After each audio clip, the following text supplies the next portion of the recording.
anybody can Google this. Just Google UTM and Google Analytics, the letters UTM and Google Analytics. You'll see a million videos and blog posts about how to use them. But these are things that will tag and identify the traffic source. So this is how I would know, for example, if you clicked on one of my emails and then purchased, let's say, the Measurement Marketing Academy from us, I would know that particular email caused that sale because I have that as the sale is a result I'm measuring for. And the traffic would identify you as coming from a specific email in our autoresponder, as an example. So now I can see, okay, if that is working or not. So I've got my traffic and my results. And then it's just connecting it together in a way that tells a natural story. Want to cause no problems. I just want to live my life, but I keep on hearing about nonsense. Me and my dons ain't mobsters, but you know when you see imposters, we know how to read them faces, same way you know how to read them comments. If you want to talk, let's talk, but around here, make sure you walk and your talk is constant. Well, hey everybody, welcome to another episode of the Death to Manila podcast. I'm so excited because every other week, we bring on an amazing guest to be able to talk about what they do in the marketing industry, things that they do to help businesses stand out.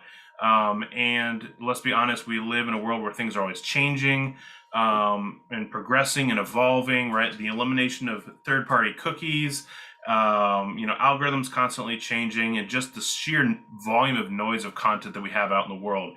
And so having actionable and, forward-thinking people on the show to be able to help us guide our way through the marketing world is so helpful. And so we have an amazing guest on today. He does stuff called measurement marketing, which I've never heard of, and he's going to help unpack today. Very excited to have Chris Mercer on the show. He has been involved in Social Media Examiner, which you haven't heard of. That'd be impossible because they do some good ad work, let me tell you. But he's been on with them quite a bit, and so he's an amazing guest. We're excited to have him on the show.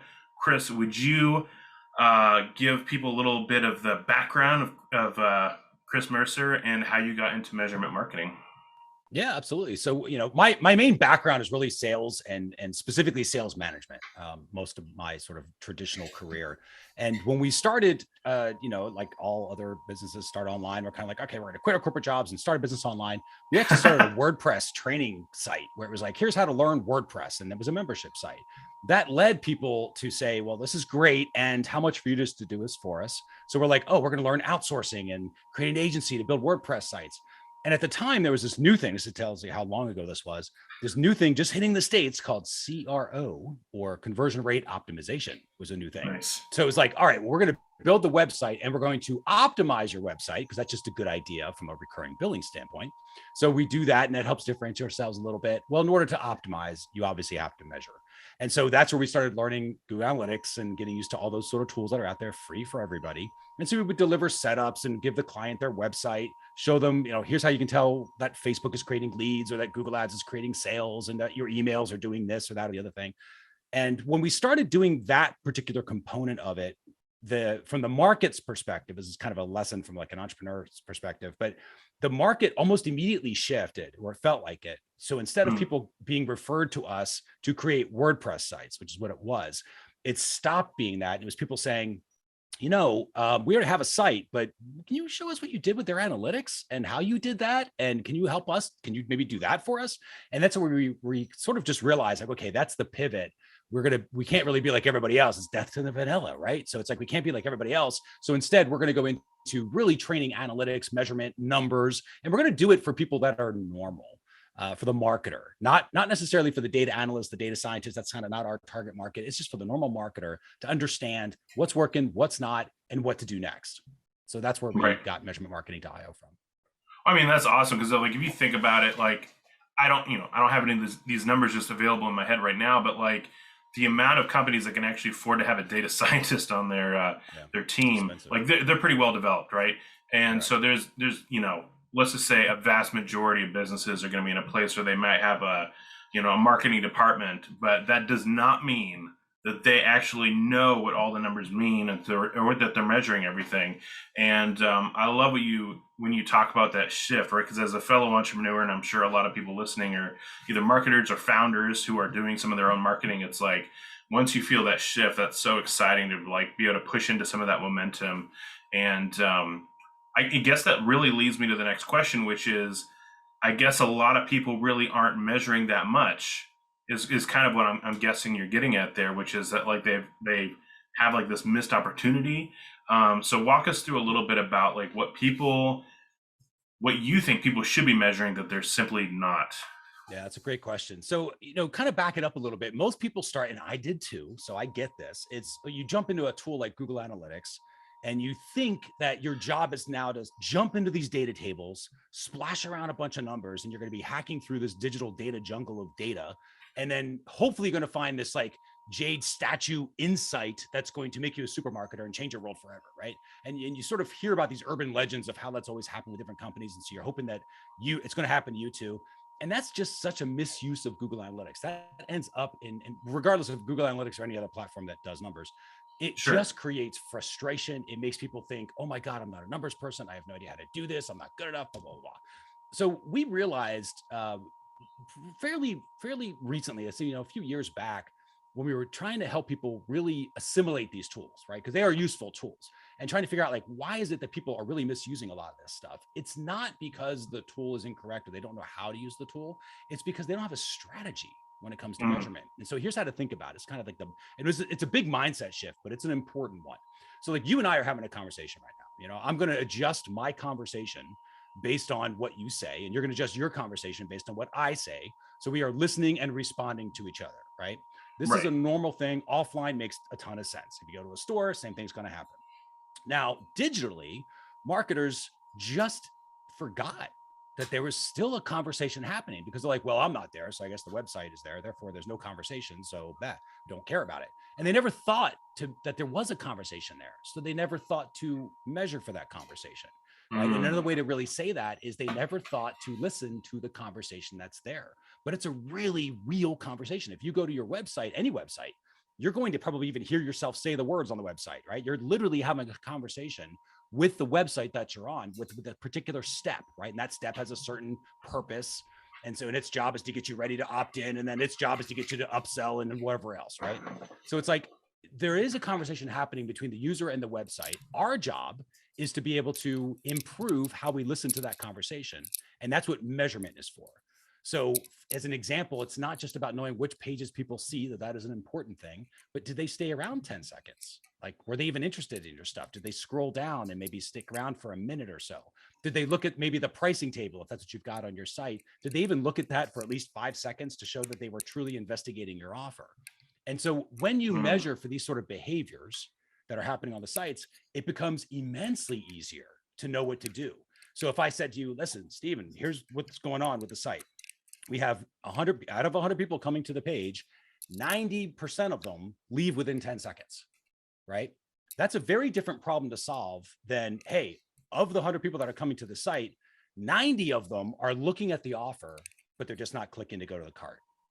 Two completely different problems. One is kind of an above the fold issue where maybe there's going to be it's an ad targeting problem, bringing the wrong people, not setting the expectation properly, perhaps.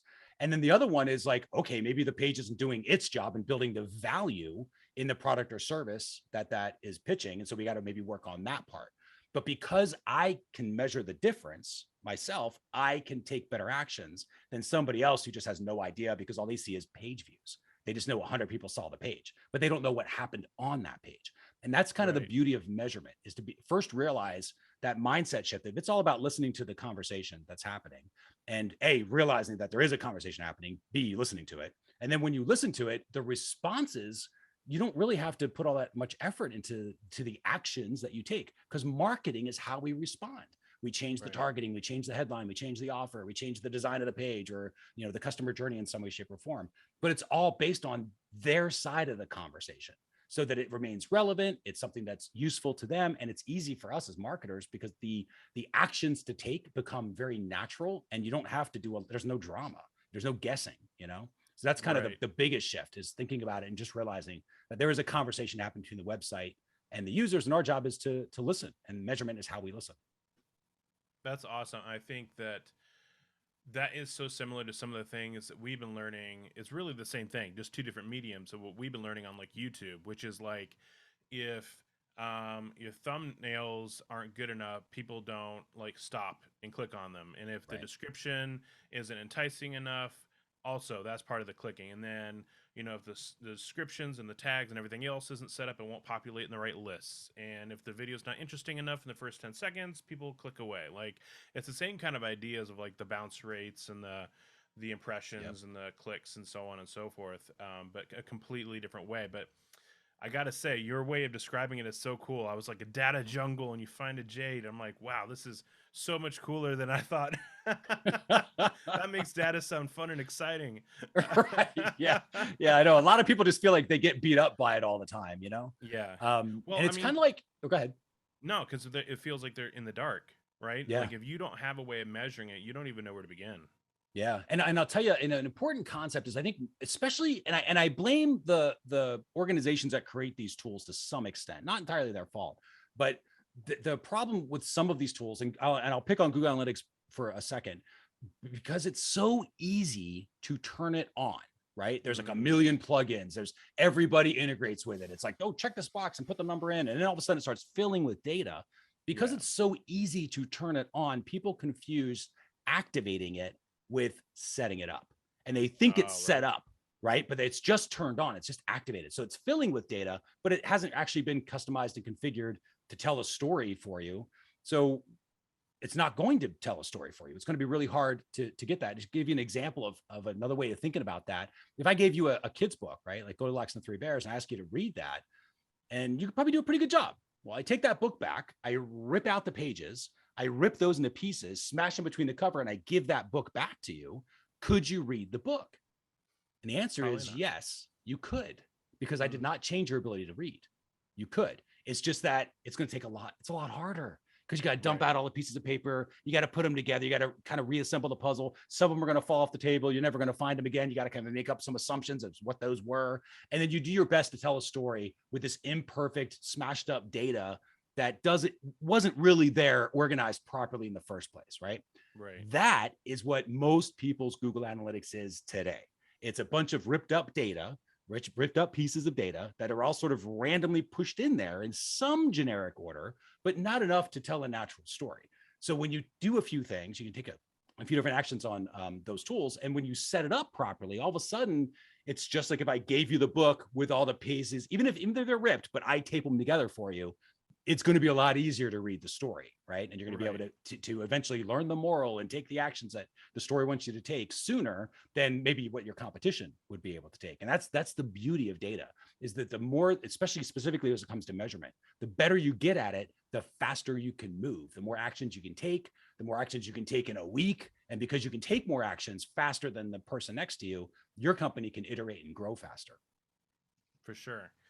So without getting into too much nitty gritty, because, okay, like, so for example, like with the YouTube example, like typically you're going to want to start with like the thumbnail, right? You're going to want to make sure your thumbnails are super amazing, because no matter how well placed they are and how interesting the content is, if someone doesn't click on it to begin with, it doesn't matter, right? Exactly. So when it comes to the Google Analytics, where do you suggest people start in that digital jungle?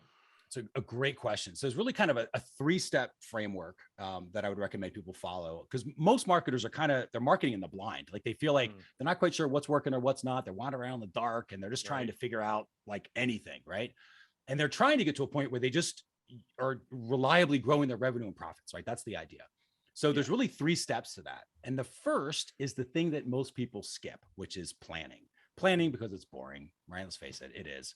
However, that's crazy. I know, right? Imagine.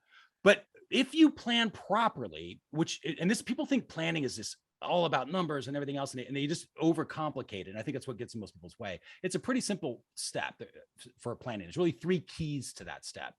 First is questions, right? And people always get caught up in that. What questions should I be asking? And they do the worst thing in the world, which is Google. And they say, I'm an e-commerce store owner with a Shopify store. What questions should I be asking? And of course, there's a million blog posts that all say like 17 questions every e-commerce store owner, or 44 questions, 743 questions. And they all start contradicting. And then you're like, okay, now I'm just more confused. So the trick to questions when you're working out your plan is you just list, there's only ever two types. There's results questions, which are what are the results I'm getting, sales, number of leads, number of sales, average order, stuff like that. And then there are the how questions. And these are the questions people forget to ask themselves. So it's, how did I get that sale? Well, that means X amount of people had to hit the offer page. X amount of those had to go to the cart or add to cart and start the checkout. X amount of those actually finished. And now you start to understand not only the results you're getting, but how you're getting those results. Because as a marketer, you have to understand how you are failing if you're not achieving what your results are. But most importantly, you have to understand how you are succeeding so you can replicate that success. So that's the first thing. You just list results and how questions down. The next thing is the information, right? So first step to planning is just, and I kind of think about like 3 columns. So the first column, I list all my questions. Second column is the information. What information will I have to collect in order to answer that question? So if I asked a question like, what's my opt-in rate, as an example, I would need to know, well, the number of people that see the opt-in and the number of people who complete the opt-in, right? See the thank you page. Right. Well, those 2 things have to be collected for me to figure out the opt-in rate. Just a simple example. And then this is the most important step that of this planning step that people skip. And again, I think it's because they just don't realize they should be doing it, is actions. This is the whole thing is what we call KIA: questions, information, and actions. So what you do here is you sort of role play. Now, this is before you open up analytics, right? So you, or look at a report or anything. You say, okay, what actions will I take based upon the answers I'm about to get? And you always think about it like if this, then that is kind of the secret sauce to that. So if the opt-in rate is less than 20%, I will take these actions because it should be higher based on the traffic source, blah, blah, blah. And here's, I might change the targeting or, you know, just see if there's a better offer I can come up with, et cetera. That might be one set of actions you take. Wanna cause no problems. I just wanna live my life, but I keep on hearing about nonsense. Me and my dons ain't mobsters, but you know when you see imposters, we know how to read them faces, same way you know how to read them comments. If you wanna talk, let's talk, but around here, make sure you're walking your talk is constant.